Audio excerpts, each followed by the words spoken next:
Eu sou Mário Persona e essas são as respostas que eu dei aos que me perguntaram sobre a Bíblia.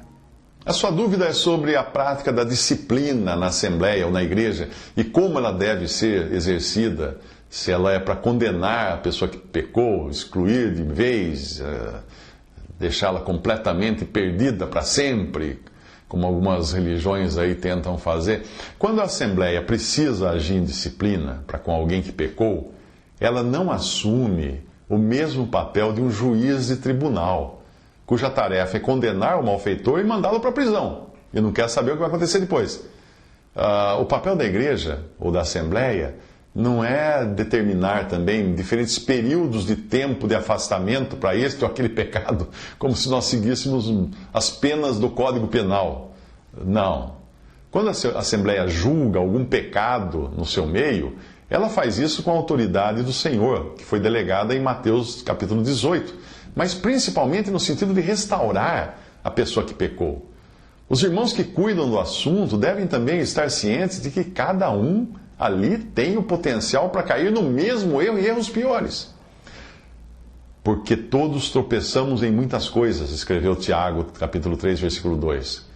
Por isso, todo julgamento é uma via de mão dupla, na qual as duas pontas, as duas extremidades, estão sendo julgadas naquele momento. Se os irmãos procederem mal nesse juízo e disciplina, seja por excesso, seja por negligência, terão de prestar contas ao Senhor da injustiça que eles cometeram, se for este o caso, ou da leviandade com que trataram a questão se fizeram uma disciplina abaixo do que deveria. Misericórdia é uma das qualidades de Deus, do nosso Deus, que nós devemos também praticar. Obviamente, em alguns grupos de cristãos acham que um verdadeiro crente perde a salvação. Se acha assim, ele já não vai conseguir agir de maneira correta numa disciplina, no julgamento de pecado, porque ele acha que a pessoa que pecou determinados pecados está perdida para sempre. Então, como que vai haver restauração numa pessoa dessa? Ao contrário, em grupos assim, você percebe que eles sentem até um certo prazer quando um outro cai em pecado, porque com isso podem se considerar mais justos e mais corretos. Se eles seguirem doutrinas que interpretam erroneamente o que a Bíblia chama de pecado para a morte, em 1 João 5,16, que na verdade fala de morte física e não de perdição eterna, se entenderem erroneamente, se chamarem qualquer oposição aos seus líderes ou aos seus dogmas de blasfêmia contra o Espírito Santo, como algumas religiões fazem, e que nada mais é... essa blasfêmia, na verdade, era o ato dos judeus que associaram os milagres de Jesus ao príncipe dos demônios, ao príncipe das trevas. Então, essas religiões que consideram o pecado para a morte como perdição eterna e consideram a blasfêmia ao Espírito não como aquilo que os judeus estavam fazendo naquele momento que Jesus estava na terra, mas como qualquer pecado ou transgressão mais grave, eles dificilmente vão saber como agir com misericórdia para com quem pecou e nem sequer estarão interessados em restaurar essa pessoa, porque se eles acham que a pessoa está perdida para sempre, como é que vai haver restauração? Uma vez julgado o pecado, a Assembleia afasta o transgressor, mas para preservar a santidade da casa de Deus e evitar que outros sejam contaminados. Porque um pouco de fermento faz levedar toda a massa, escreveu Paulo em 1 Coríntios capítulo 5, versículo 6. Mas a Assembleia faz isso não como juiz e carrasco, mas como um pai amoroso que sofre juntamente com o filho que ele precisa disciplinar. Quando um membro do corpo de Cristo sofre, os outros sofrem com ele.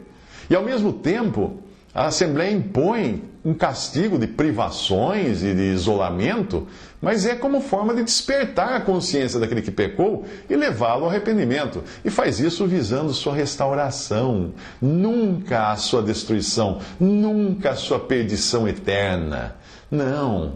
Nesse processo, os irmãos podem estar tão insensíveis às vezes, e tão indiferentes ao pecado, que nem eles se entristecerão por ver aquele fermento levedando toda a massa, como aconteceu no capítulo 5 de 1 Coríntios. Paulo precisou chamar a atenção dos coríntios por aquela indiferença. Ele escreve assim: nem ao menos vos entristecestes por não ter sido dentre vós tirado quem cometeu tal ação? 1 Coríntios 5, 2. O outro exemplo, o outro extremo de uma ação errada é o da severidade demasiada. Se por um lado pode ter fazer vista grossa para o pecado, uma assembleia fazer vista grossa para o pecado, e Deus vai tirar o seu testemunho dali. Por outro lado, a severidade demasiada no julgamento é errada. É a mesma severidade que Davi queria evitar quando ele disse a Deus que ele preferia cair nas mãos de Deus do que dos homens para receber o castigo pelo ato que ele cometeu, pela infração que ele cometeu. Lá está escrito assim: então disse Davi a Gade: estou em grande angústia, caia eu, pois, nas mãos do Senhor, porque são muitíssimas as suas misericórdias, mas que eu não caia nas mãos dos homens. 1 Crônica 21:13. Por quê? Porque os homens são cruéis. Mais tarde, Paulo precisaria exortar os irmãos de Corinto para não serem demasiadamente severos com aquele que pecou. Severos como? Severos como um pai que, ao invés de disciplinar seu filho, machuca o filho. Espanca até sair sangue do filho. Paulo escreve a eles em 2 Coríntios: basta-lhe ao tal esta repreensão feita por muitos, de maneira que, pelo contrário, deveis antes perdoar-lhe e consolá-lo, para que o tal não seja de modo algum devorado de demasiada tristeza. Por isso vos rogo que confirmeis para com ele o vosso amor. Isso está em 2 Coríntios 2, de 6 a 8. Não apenas um ou dois irmãos haviam repreendido, quando eles caíram em si e disciplinaram aquele que pecou. Nós vemos que não foi só um ou dois que repreendeu o que pecou, não. Aí diz que muitos, basta a repreensão feita por muitos, Paulo escreve. O que foi correto, que muitos tivessem repreendido ele. Mas o que é triste é nós encontrarmos, às vezes, irmãos que, ao invés de manterem um espírito de repreensão para com aquele que está em disciplina, darem tapinhas nas costas, convidar para sair. Ele está em um processo disciplinar. Como que você vai fazer isso? Não, eu acho o quê? Que disciplina é algo para ser levado a sério somente durante o horário da reunião da igreja ou da assembleia? Não! Existem até aqueles que convidam para jantar aquele que está em processo disciplinar. Como? Vai comer com ele? Paulo deixou muito claro em 1 Coríntios capítulo 5, versículo 11: com o tal nem ainda comais. Ah, mas isso é muito exagero. Não é exagero, é a palavra de Deus. Ah, mas daí vai perder a amizade comigo? Não vai. Se uma mãe põe o filho de castigo porque ele merece, aí chega o pai do serviço, o que aconteceu? Ah, ele fez bagunça, bateu na irmã, jogou pedra no vizinho, chutou cachorro, fez tudo isso. Tá tudo errado, pôs ele de castigo, não vai ficar sem brincar hoje. Aí o pai vai lá no quarto, tira do castigo e leva a tomar sorvete, leva no parque, leva no cinema. O que ele fez? E acabou com o filho, foi ruim para o filho, não foi amor, foi erro. Mas no caso dos coríntios, ou eles eram 8 ou eram 80, né? O zelo demasiado, ou eram 8 porque eles não tinham nem julgado o pecado, ou eram 80, porque agora estavam demasiadamente zelosos e passando do limite, o que já não era mais benéfico e nem restaurador para aquele que tinha sido disciplinado.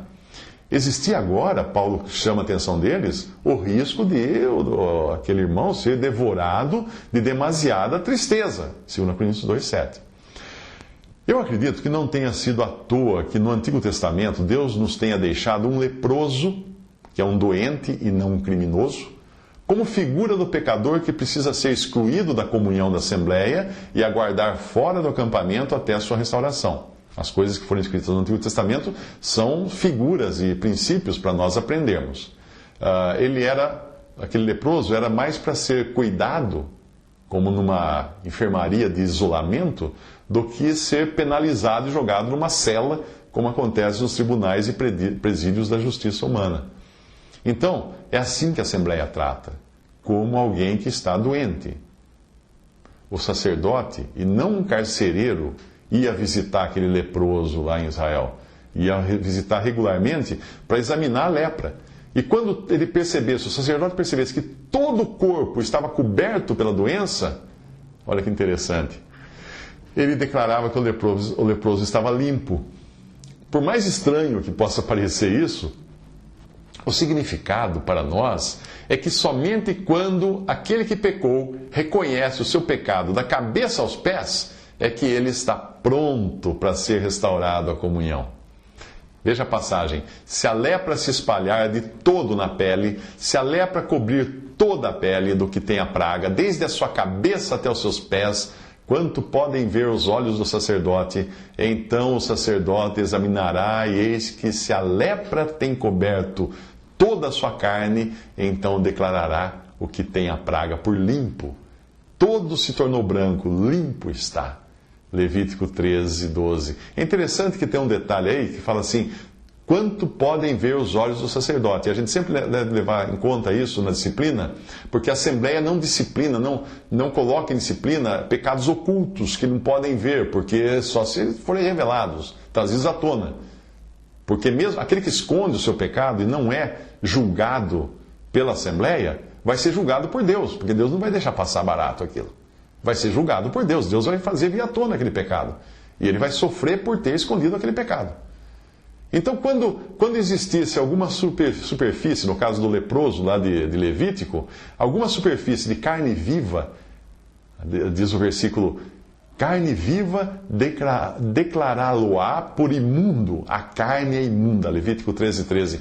Isso significa que existia ainda alguma justiça própria, alguma raiz de amargura, algum sentimento faccioso, acusações contra alguém, coisas do tipo, os sacrifícios, os irmãos são isso, os irmãos daquilo.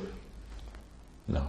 Enquanto existir resistência por parte daquele que pecou, tentativa de se justificar, de culpar alguém pela sua falha, não está com a lepra coberta por todo o corpo. Os sacrifícios para Deus são um espírito quebrantado. A um coração quebrantado e contrito, não desprezarás, ó Deus. Salmo 51, 17. Davi escreveu isso no Salmo em que ele chegou na plena admissão do seu pecado.